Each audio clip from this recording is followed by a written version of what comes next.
Good morning बच्चों इस समय जो हमारा चैप्टर चल रहा है वो चैप्टर चल रहा है न्यूक्लियाई और ये मेरा इसका दूसरा वीडियो है। बच्चों आज की वीडियो में हम दो जो है टॉपिक कवर करेंगे। एक तो होगा हमारा न्यूक्लियर फोर्स का और दूसरा होगा बच्चों हमारा एएमयू यानी एटॉमिक मास यूनिट का। मैं दोनों ही टॉपिक आपको डिटेल में बताऊंगा और ये बताऊंगा कि न्यूक्लियाई के कंसेप्ट में इसका जो है यूज क्या है। बच्चों जैसा कि आप जानते हैं कि मेरे को चैनल मेरी बेटी वंशिका अग्रवाल ने बना कर दिया है जिसका नाम इसे रखा है मेरे पिताजी की पाठशाला और इस पाठशाला में मैं आपको पढ़ा रहा हूँ फिजिक्स, केमिस्ट्री और मैथ। तो बच्चों ज्यादा बातें न करते हुए मैं आज का टॉपिक स्टार्ट करता हूँ। तो आज मेरे यूट्यूब चैनल मेरे पिताजी की पाठशाला पे मेरे पापा आपको न्यूक्लियर फोर्स के बारे में बताएंगे, तो मैं जाती हूँ, मेरे पापा आपको पढ़ाएंगे। तो बच्चों हेडिंग डालिए nuclear force and atomic mass unit. बच्चों ये हमारा आज का टॉपिक है। ये टॉपिक हमारा छोटा सा है लेकिन अच्छी नॉलेज के लिए काफी इंपॉर्टेंट टॉपिक है। तो बच्चों सबसे पहले हम बात करेंगे न्यूक्लियर फोर्स की। जब ये हमारा टॉपिक कंप्लीट हो जाएगा तब हम आएंगे एटॉमिक मास यूनिट जिसको हम एएमयू के नाम से जानते हैं। ठीक है बच्चों, तो चलिए देखते हैं कि हमारा न्यूक्लियर फोर्स क्या होता है और इसका क्या इंपॉर्टेंस है। बच्चों पिछले वीडियो में मैंने आपको जब ये चैप्टर स्टार्ट किया था तो सबसे पहला क्वेश्चन आप लोगों से पूछा था वो ये था कि सपोज करिए ये हमारा न्यूक्लियस है, ठीक है, ये न्यूक्लियस है और बच्चों हम जानते हैं कि न्यूक्लियस के अंदर प्रोटॉन और न्यूट्रॉन होते हैं और सपोज करिए कि यहां पर 40 प्रोटॉन है, कोई ऐसा ये न्यूक्लियस है। ठीक है बच्चों, तो क्या हुआ, इस तरीके से प्रोटॉन के ऊपर पॉजिटिव चार्ज होता है तो पॉजिटिव चार्ज खूब ढेर सारे यहाँ पे 40 इकट्ठा होंगे। ठीक है बच्चों, और बच्चों हमने जो सबसे पहले 12th का जो सिलेबस स्टार्ट किया था, 12th की फिजिक्स स्टार्ट करी थी, तो सबसे पहले जो हमारा चैप्टर था वो था हमारा इलेक्ट्रोस्टैटिक। ठीक है, उसमें पढ़ा था बच्चों हमने फोर्स बिटवीन चार्ज और बच्चों ये पढ़ा था कि हमारा पॉजिटिव और पॉजिटिव चार्ज यानी कि लाइक चार्ज है तो उनके बीच में हमारा क्या होगा, फोर्स ऑफ रिपल्सन। ठीक है, फोर्स ऑफ रिपल्सन होगा, वो एक दूसरे से दूर जाएंगे। तो बच्चों सवाल ये था मेरा कि यहां पर बच्चों हमारा न्यूक्लियस के अंदर इतने ढेर सारे पॉजिटिव चार्ज एक साथ जो है इकट्ठा है तो इनके बीच में हमारा जो है रिपल्सन का फोर्स होगा, तो इस हिसाब से जो है न्यूक्लियस को फट जाना चाहिए, लेकिन ऐसा नहीं होता है। ये यहां पर जो है इसी तरीके से जो है रहता है। इसका क्या कारण है? ठीक है बच्चों, तो बच्चों इसका जो क्लियर कट जवाब है वो होता है बच्चों कि हमारा एक फोर्स इनके बीच में और होता है, इन प्रोटॉन्स के बीच में, जो कि जो है इनके बीच के रिपल्सन के फोर्स से ज्यादा होता है और उस फोर्स को बच्चों कहते हैं न्यूक्लियर फोर्स। और इसी वजह से इनके बीच का जो रिपल्सन होता है उसको वो जो है इनएफेक्टिव कर देता है और न्यूक्लियर फोर्स से ये आपस में बंधे रहते हैं। ये फोर्स बिल्कुल अलग टाइप का फोर्स है। ठीक है बच्चों, और ये सिर्फ जो है न्यूक्लियस के अंदर ही लगता है, इसकी अपनी कैरेक्टरिस्टिक्स होती है। तो बच्चों देखिए क्या होता है, होता यह है बच्चों कि हमारे पास जो है प्रोटॉन है और प्रोटॉन का जो मास होता है वो होता है 1.6726 इंटू 10⁻⁻27 kg और बच्चों न्यूट्रॉन का जो मास होता है वो होता है 1.67, ठीक है, 86 इंटू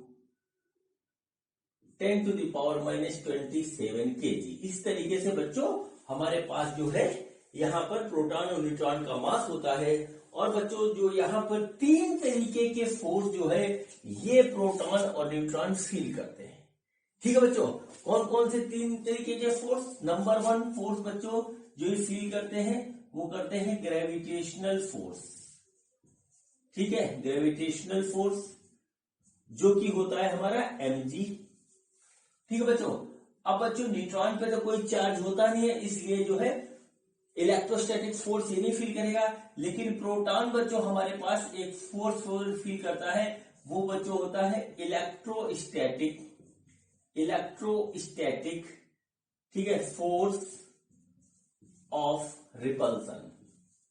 ठीक है, फोर्स ऑफ रिपल्सन का फोर्स ये फील करता है। और बच्चों जो एक नया फोर्स जो आप सुन रहे हो न्यूक्लियर फोर्स, वो प्रोटॉन और न्यूट्रॉन दोनों फोर्स फील करते हैं, वो होता है बच्चों न्यूक्लियर फोर्स। और यही वो फोर्स है जो बच्चों जो है सारे न्यूक्लियस को आपस में बांधे रखता है। पूरे न्यूक्लियस में ये जो है सेंटर से लेकर के इसके जो है पेरीफेरी तक बिल्कुल इक्वल होता है, ना कहीं कम होता है ना कहीं ज्यादा होता है। ठीक है बच्चों, अब बच्चों यहां पर एक क्वेश्चन बनता है, सबसे पहले हम उसका आपको जवाब देते हैं और फिर बच्चों मैं आपको बताता हूं न्यूक्लियर फोर्स की जो है न्यूक्लियर फोर्स से रिलेटेड क्वेश्चंस किस तरीके से आप देंगे जवाब। तो बच्चों यहां पर सबसे पहला क्वेश्चन आता है कि व्हाट इज द रेशियो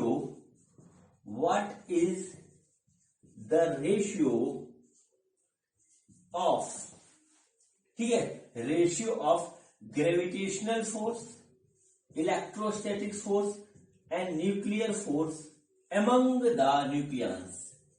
ठीक है, एमंग द न्यूक्लियंस, इस तरीके से आप नोट कर लीजिए। तो बच्चों ये इस तरीके से होता है 1:10⁻36:10⁻38। ठीक है बच्चों, यहां पर देखिए ये हमारा ग्रेविटेशनल फोर्स है जो कि सबसे कम है। ठीक है, देखिए मास कितना कम है, mg लगाएंगे तो g को अगर 10 रखेंगे तो इतना कम हो जाएगा, लेकिन ये फोर्स जो है इसके ऊपर लगता है तो इसको कंसीडर किया जाएगा। और बच्चों इलेक्ट्रोस्टैटिक फोर्स होता है 10⁻36 की रेंज का अगर इसका ग्रेविटेशन से कंपेयर किया जाए, और न्यूक्लियर फोर्स सबसे ज्यादा होता है 10⁻38 के रेंज का। ये इनके बीच का रेशियो है। इन तीनों फोर्स में हमारा न्यूक्लियर फोर्स सबसे ज्यादा स्ट्रांग होता है और वो बच्चों फोर्स ऑफ रिपल्सन को ओवरकम कर देता है, नलीफाई कर देता है, इसलिए फोर्स ऑफ रिपल्सन अपना काम नहीं कर पाता और प्रोटॉन सारे के सारे हमारे जो है न्यूक्लियस में बने रहते हैं। ठीक है बच्चों, अब चलिए बच्चों न्यूक्लियर फोर्स की कुछ हमारी जो है कैरेक्टरिस्टिक्स होती है उसको आप देख लीजिए, नोट कर लीजिए, क्योंकि नीट और आईआईटी में इनके बीच में जो हम आपको कैरेक्टरिस्टिक बताने जा रहे हैं, इसमें से कहीं से भी एक छोटा सा क्वेश्चन पूछ सकता है। और यदि आपको पता होगा तो आप कर ले जाओगे, नहीं पता होगा तो कंफ्यूज रहोगे। ठीक बच्चों, तो सबसे पहला जो हमारा जवाब है कि जो रेशियो होता है, ठीक है, रेशियो होता है ग्रेविटेशनल फोर्स, इलेक्ट्रोस्टैटिक फोर्स और न्यूक्लियर फोर्स का, वो होता है 1:10⁻36:10⁻38। नंबर 1 ये हमारा रेशियो होता है, इसको नोट कर लीजिए, ये भी आ चुका है एग्जाम्स में, ये पता होना चाहिए। दूसरी बात होती है बच्चों, न्यूक्लियर फोर्स हमारा जो है वो शॉर्ट रेंज का फोर्स होता है, शॉर्ट रेंज का फोर्स होता है। ठीक है बच्चों, ऐसा देखिए, जब कभी भी व्हेन न्यूक्लियंस, ठीक है, nucleons comes closer to 2 to 3 Fermi, then nuclear force जो है ऑटोमेटिक प्रोड्यूस। ठीक है बच्चों, ऐसा होता है कि हमारा न्यूक्लियस क्या होता है, न्यूक्लियस होता है बच्चों प्रोटॉन और न्यूट्रॉन, प्रोटॉन न्यूट्रॉन और प्रोटॉन न्यूट्रॉन जब इतना करीब आ जाए कि उनके बीच की दूरी 2 से 3 फर्मी हो, तो बच्चों ये फोर्स अपने आप आ जाएगा और यहां पर जो है कि स्ट्रॉन्ग न्यूक्लियर फोर्स अपने आप डेवलप हो जाएगा। ये बात आप नोट कर लीजिए। ठीक है बच्चों, ये हमारा इसका हो गया। दूसरा पॉइंट जो होता है वो, दूसरा पॉइंट ये हो गया। अब तीसरा पॉइंट है वेरिएशन विथ डिस्टेंस। ठीक है, वेरिएशन विथ डिस्टेंस, जैसे जैसे न्यूक्लियस के बीच की डिस्टेंस में वेरिएशन होता है, न्यूक्लियर फोर्स के मैग्नीट्यूड पे फर्क पड़ता है। आपको मैं बता दूं कि न्यूक्लियर फोर्स स्ट्रॉन्गेस्ट होता है, स्ट्रॉन्गेस्ट न्यूक्लियर फोर्स होता है कब होता है बच्चों? जब दूरी होती है न्यूक्लियस के बीच की 0.8 फर्मी, इतने पे जो है सबसे ज्यादा स्ट्रॉन्ग न्यूक्लियर फोर्स फील करता है न्यूक्लियस।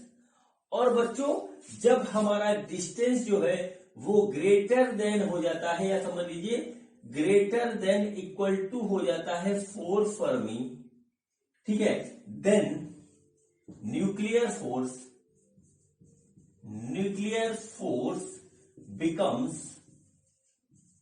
0, तुरंत खत्म हो जाएगा। मतलब देख लीजिए कितना शॉर्ट है डिस्टेंस है, इतने डिस्टेंस पे बच्चों हमारा जो है स्ट्रॉन्गेस्ट है। यहां पर ये डिस्टेंस रहती 2 to 3 फर्मी, तो बच्चों ये हमारा जो है रहता है न्यूक्लियर फोर्स यहाँ रहता है, लेकिन 4 फर्मी के बराबर होता है तो न्यूक्लियर फोर्स एकदम से 0 हो जाता है, खत्म। और 1 फर्मी जो होता है बच्चों, इसको नोट कर लीजिए, वो होता है 10 to the power -15 मीटर। ये बच्चों हमारे पास जो है तीसरा पॉइंट हो गया। अब चौथा पॉइंट जो है वो देखिए, वो होता है इसका चार्ज इंडिपेंडेंट कैरेक्टर। क्या होता है? चार्ज इंडिपेंडेंट कैरेक्टर, ठीक है। जैसे बच्चों हमारा जो न्यूक्लियस होते हैं उनका चार्ज क्या है, इससे कोई फर्क नहीं पड़ता न्यूक्लियर फोर्स के मैग्नीट्यूड पे, ठीक है। यहां पर आप देख लीजिए इस तरीके से, जो हमारा जो है न्यूक्लियस न्यूट्रॉन प्रोटॉन होते हैं, तो बच्चों जो हमारा प्रोटॉन के बीच में न्यूक्लियर फोर्स है, वही बच्चों न्यूट्रॉन के बीच में हमारा न्यूक्लियर फोर्स होगा, ठीक है। और वही बच्चों हमारा होगा न्यूट्रॉन प्रोटॉन के बीच में न्यूक्लियर फोर्स। हमारा न्यूट्रॉन जो है न्यूट्रल पार्टिकल है और प्रोटॉन पॉजिटिव चार्ज पार्टिकल है, लेकिन इनके चार्ज होने से या ना चार्ज होने से न्यूक्लियर फोर्स के मैग्नीट्यूड पे कोई फर्क नहीं पड़ता है, ठीक है बच्चों। ये हमारा हो गया। अब बच्चों हमारा जो है पांचवा आता है, वो होता है बच्चों सैचुरेशन इफेक्ट। सैचुरेशन इफेक्ट क्या है? सैचुरेशन इफेक्ट ये है कि बच्चों न्यूक्लियर फोर्स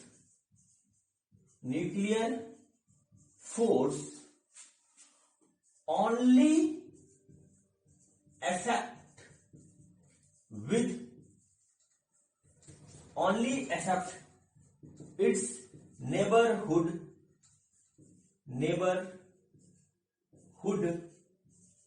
पार्टिकल, ठीक है। इस तरीके से आप समझ लीजिए, जो है अपने पड़ोस के ही पार्टिकल के ऊपर ये जो है काम करेगा। BOUR नेबरहुड पार्टिकल, ये हो गया, ठीक है बच्चों। इसका मतलब मैं आपको समझा दे रहा हूं। जैसे सपोज करिए ये हमारा जो है न्यूक्लियस है, और बच्चों यहां पर एक प्रोटॉन न्यूट्रॉन ये कोई भी चीज है, ऐसे ऐसे ऐसे है, फिर यहाँ पे ऐसे ऐसे ऐसे ऐसे पूरे में जो है यहाँ पे हो गया। तो देखिए नेबरहुड का मतलब क्या है, जो हमारे पास है सैचुरेशन इफेक्ट। इसका मतलब क्या है बच्चों, जैसे इसके ऊपर हम न्यूक्लियर फोर्स देखेंगे तो न्यूक्लियर फोर्स इन दोनों के बीच में होगा, इन दोनों के बीच में होगा, इन दोनों के बीच में होगा, इन दोनों के बीच में होगा, इन दोनों के बीच में होगा। इसका न्यूक्लियर फोर्स इससे नहीं होगा, इससे नहीं होगा, कहीं जो बिल्कुल करीब है उससे होगा। जैसे कि इस वाले पे देखें तो इसका न्यूक्लियर फोर्स इन दोनों के बीच में होगा, इन दोनों के बीच में होगा, इन दोनों के बीच में होगा। मतलब जो बिल्कुल करीबी है उसी के बीच में न्यूक्लियर फोर्स होगा, उससे दूर वाले से कोई फर्क नहीं, कोई मतलब नहीं उसका, ठीक है। इसलिए बच्चों पूरे न्यूक्लियस में जो है यूनिफॉर्म जो है न्यूक्लियर फोर्स होता है, ठीक है। जैसे हमारा चार्ज होता था, तो जैसे चार्ज है पॉजिटिव है, और बच्चों यहां पर भी पॉजिटिव है, यहां पर भी पॉजिटिव है, तो बच्चों यहाँ पे फोर्स इसके बीच में भी होता था, इसके बीच में भी, इसके बीच में, मतलब एक चार्ज का सारे चार्ज से हमारा फोर्स होता था। ऐसा पढ़ा है आपने इलेक्ट्रोस्टैटिक में। फिर हम इसका निकालते थे सुपरपोजिशन। लेकिन न्यूक्लियर फोर्स में ऐसा नहीं होता। न्यूक्लियर फोर्स में फोर्स उन्हीं दो पार्टिकल के बीच में होगा जो हमारे बिल्कुल नेबरहुड में होंगे और जिनके बीच की दूरी 2 से 3 फर्मी के बीच में होगी, तभी वहां पे न्यूक्लियर फोर्स डेवलप होगा। इसको बोलते हैं सैचुरेशन इफेक्ट। ठीक है, एक जैसा रहता है चारों तरफ। ठीक है बच्चों, ये इसको नोट कर लीजिए। अब बच्चों जो इसके बाद जो इसका छठा कैरेक्टर है, छठा जो इसकी क्वालिटी है वो होता है spin dependent, spin dependent character. ठीक है, इसका क्या मतलब हुआ, जैसे क्या होता है कि न्यूक्लियस में भी जो है हमारे जो प्रोटॉन न्यूट्रॉन होते हैं वो जो है घूमते हैं, स्पिन करते हैं, जहां कहीं होते हैं स्पिन करते हैं। तो बच्चों यहां पर देखिए क्या होता है कि the nuclear force between two, the nuclear force between two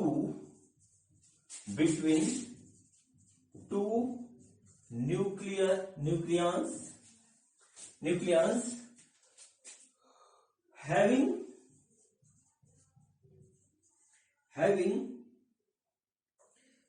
parallel spin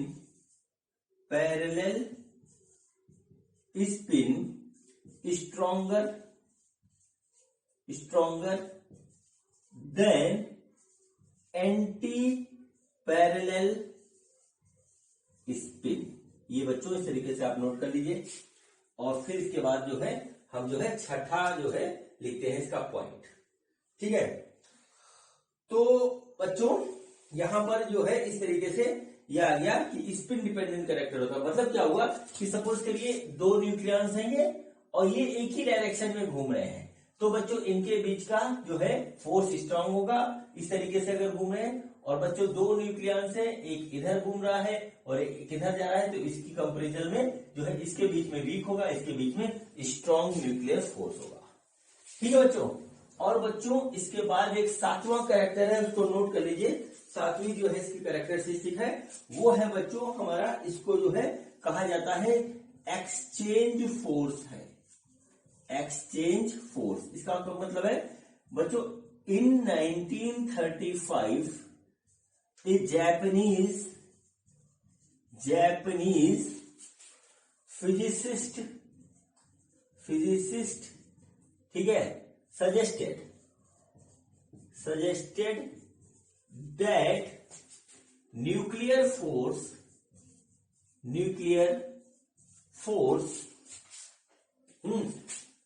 is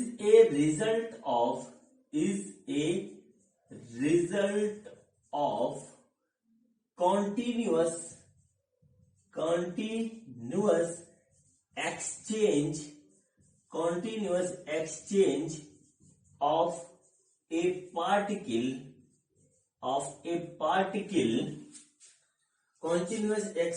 of a particle between nucleons,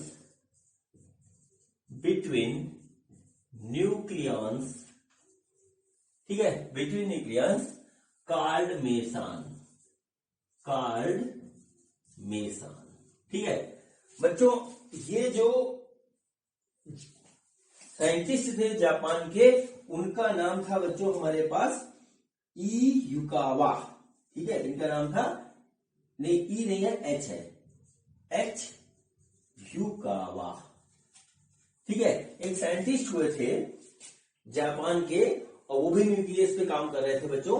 तो उन्होंने बताया था कि हमारा जो है न्यूक्लियर का फोर्स जो डेवलप होता है वो एक मेसान नाम का पार्टिकल है, न्यूक्लियस के अंदर छोटा सा पार्टिकल है, वो बच्चों कॉन्टिन्यूअस एक्सचेंज होता रहता है न्यूक्लियस के बीच में, जिसके कारण से वो हमारा जो है न्यूक्लियर फोर्स डेवलप होता है।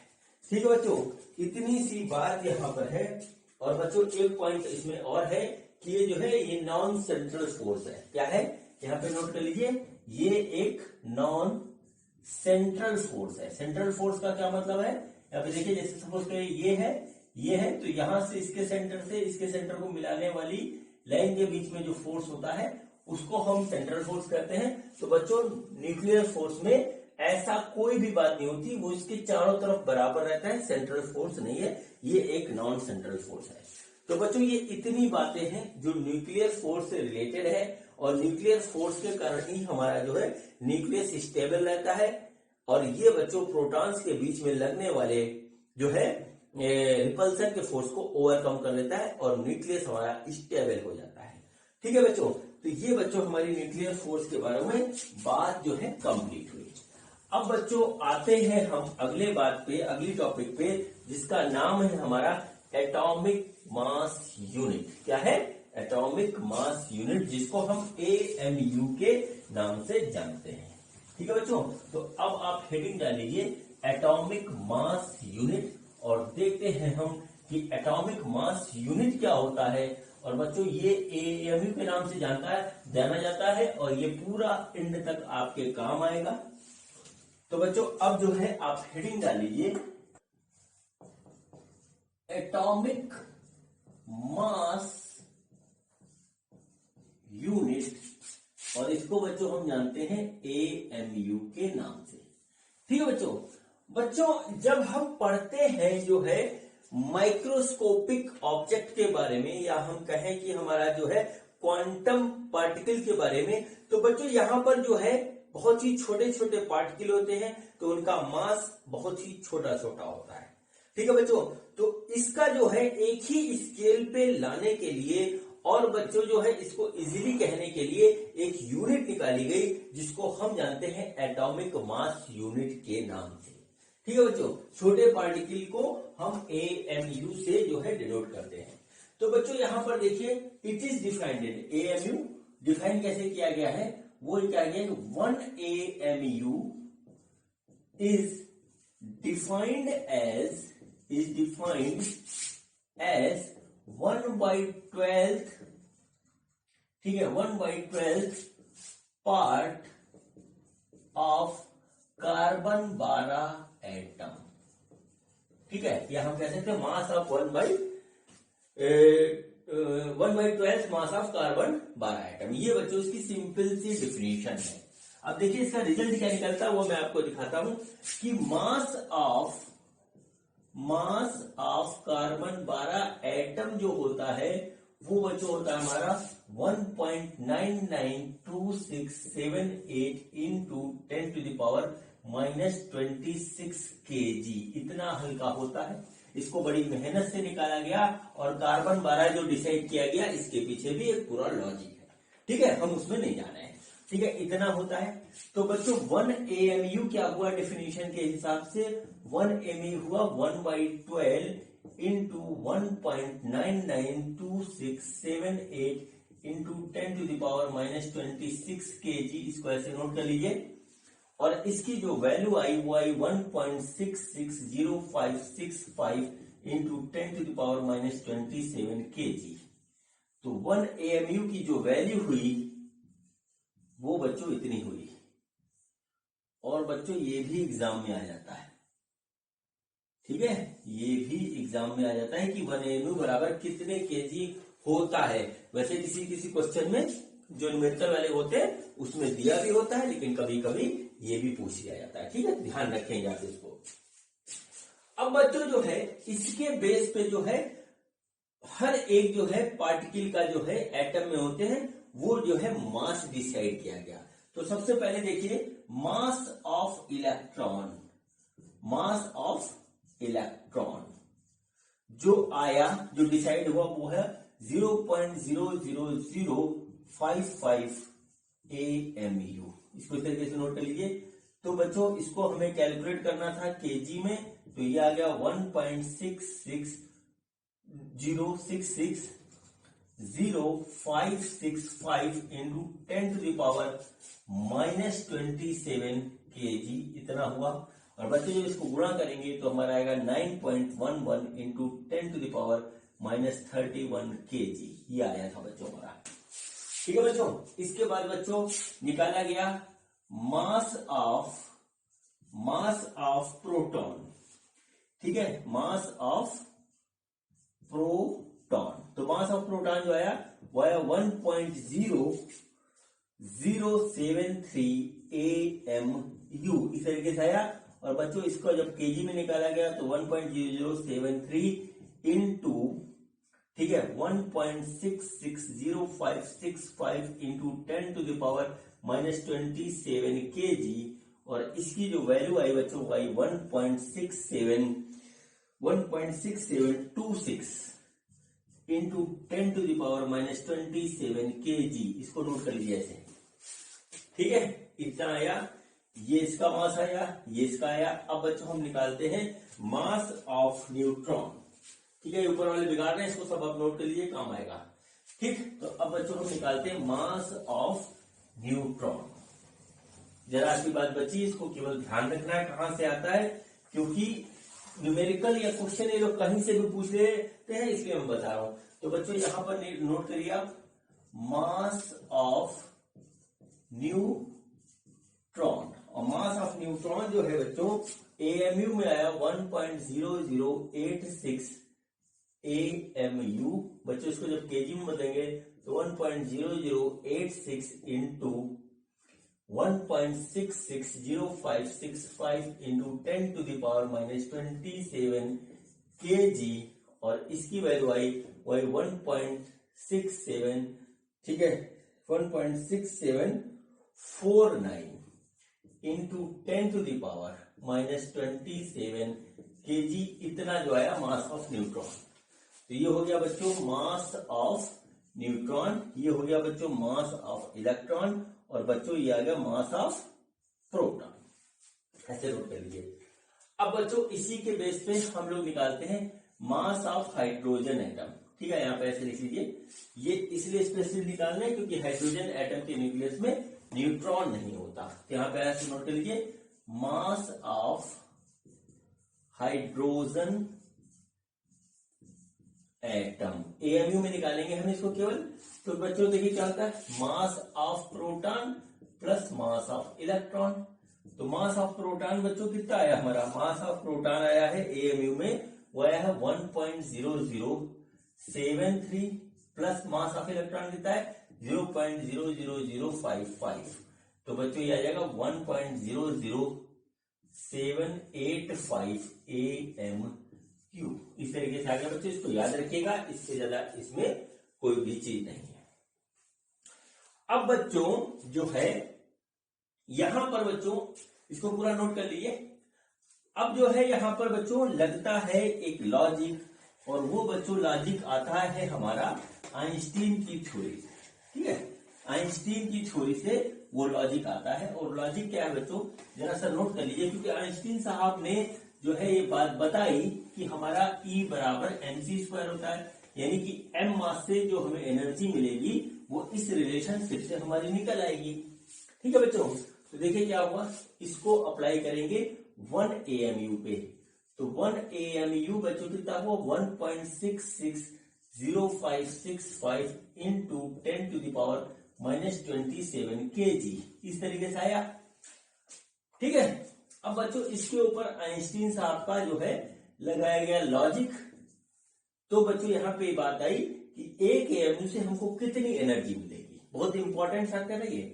तो बच्चों देखिए क्या हुआ, 1 AMU क्या हुआ 1.660565 into 10 to the power -27 kg ये हुआ, ठीक है। इंटू C की वैल्यू है 3 इंटू 10 टू द पावर 8, और स्क्वायर है तो स्क्वायर कर देंगे ऐसे, ठीक है बच्चों। ये आ गया। अब बच्चों ये हमारा जो आता है जूल में, ठीक है, ये जूल में आता है। अब बच्चों जो हम, ठीक है, ये लिखा गया 1 AMU की एनर्जी हमारी जूल में इतनी हुई। बच्चों हम जो न्यूक्लियर फिजिक्स में जो एनर्जी का कैलकुलेशन करते हैं वो बच्चों या तो इलेक्ट्रॉन वोल्ट में करते हैं या मिलियन इलेक्ट्रॉन वोल्ट में करते हैं, ठीक है बच्चों। तो देखिए क्या होगा, सबसे पहले तो हम इसको इलेक्ट्रॉन वोल्ट में बदलेंगे। तो देखिए क्या होगा, यहां पे कर देंगे 1.660565 into 10 to the power -27 into 9 into 10 to the power जो है 16 डिवाइडेड बाई, ठीक है, डिवाइडेड बाई 1.6 इंटू 10⁻⁻19 और ये बच्चों हो जाएगा हमारा इलेक्ट्रॉन वोल्ट। और बच्चों इसको यदि हमें मिलियन इलेक्ट्रॉन वोल्ट में बदलना है तो बच्चों हम क्या करेंगे, इसको जो है कर देंगे 10⁻6 से जो है मल्टीप्लाई कर देंगे, तो वो हमारा मिलियन इलेक्ट्रॉन वोल्ट में हमारा कन्वर्ट हो जाएगा। और बच्चों जब उसको करेंगे तो हमारा ये आता है 931 मिलियन इलेक्ट्रॉन वोल्ट। इसको आप याद रख लीजिए, 1 AMU is equal to 931 million electron volt. ये हाई स्कूल में भी बताया गया था, आप लोग को याद भी होगा, लेकिन अब क्योंकि हम 2-3 वीडियो के बाद करेंगे न्यूमेरिकल, तो इस फैक्टर का बहुत बड़ा यूज होने वाला है। ठीक है बच्चों, तो बच्चों ये मेरा छोटा सा जो था वीडियो था जो कि इम्पोर्टेंट है, और ये वीडियो था हमारा न्यूक्लियर फिजिक्स, न्यूक्लियर फोर्स और एटॉमिक मास यूनिट के कंसेप्ट पे। ठीक है बच्चों, तो बच्चों यहां से हमने जो है फाउंडेशन डाल दी है आपकी न्यूक्लियाई के कंसेप्ट को बहुत अच्छी तरीके से समझने और करने के लिए। अब बच्चों हम आगे बढ़ेंगे, अगले वीडियो में हम पढ़ेंगे mass defect and binding energy के बारे में। ठीक है बच्चों, तो हम मिलेंगे अगले वीडियो में, देखेंगे कि हमारा मास डिफेक्ट और बाइंडिंग एनर्जी क्या होता है। तो बच्चों मिलते हैं अगले वीडियो में, और ये वीडियो देखने के लिए आपका बहुत बहुत धन्यवाद। Thank you.